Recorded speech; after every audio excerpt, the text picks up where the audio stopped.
Hi, my name's Matt. I'm one of the senior designers at Airfix. I've been with Airfix for about 12-13 years now, and it's a great team to be involved in.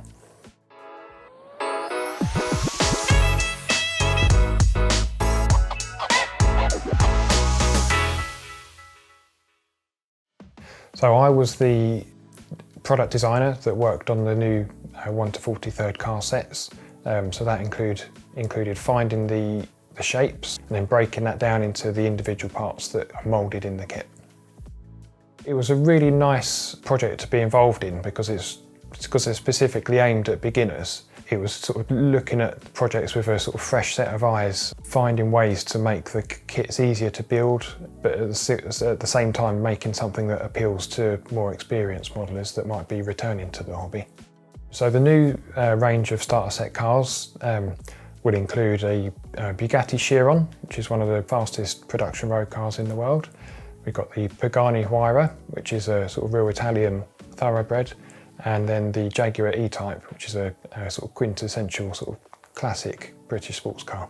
We chose these cars because we wanted to include some subjects that are completely up to date, so that we're doing subjects that are completely new to the range.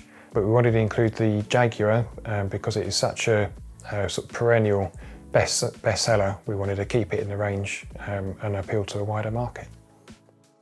So we chose 1 to 43rd scale because it's an established car modelling scale. It's a little bit smaller than the previous 1 to 32nd scale models, which means it's slightly easier to break the parts down into manageable sizes. The models sit really nicely if you've got a collection of die-cast cars, and maybe even fit on the O-gauge model railway layout, who knows. So the real challenges here was a lot of our range is aviation, so it's really nice to be involved in doing some automotive subjects. Because we're aiming these kits at potentially people that have never made a model kit before, it's looking at how the parts are broken down, make them as easy as possible to assemble, while still capturing some really lovely detail, and so that you end up with a lovely model at the end of it. I think the Bugatti represented the biggest challenge, just because of some of the shapes are quite complicated, particularly around the windows. And also it's getting used to a slightly different way of moulding the body shells to what we normally would do on an aircraft kit. So it's sort of looking at sort of different engineering challenges so we get a nice accurate moulding at the end of it. So we're quite aware that some of our sort of particularly younger modelers, they're probably being exposed to a model kit for the first time. So it's nice to sort of work out how to put together a model kit from the most sort of basic things of where to put the glue, where to put the paint, making the parts easier to remove from the frame.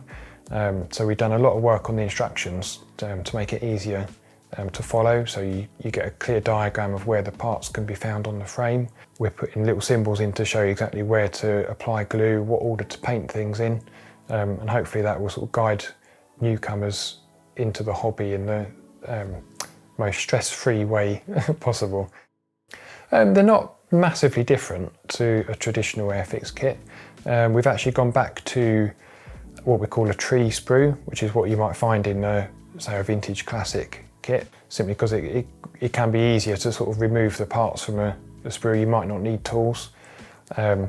We've moulded the kit in the sort of base colour for the external paint to help the colour application. And we've just been really careful to sort of look at how the parts are broken down to make them easier to paint, so you can sort of paint parts before you attach them to get a nice clear sort of colour break between parts. I think they're all really lovely models. I do particularly like the Jaguar. It's just that classic shape. I think it's because it was actually designed by a aircraft designer. It's sort of very reminiscent of some of the shapes you get in aircraft design. And I was really pleased with the way that the wire wheels came out. Hopefully they should go down really well. I'm looking forward to seeing some new modelers getting back involved in building the starter sets, and people that might not have picked up an Airfix kit for a few years, it might lure them back to the hobby.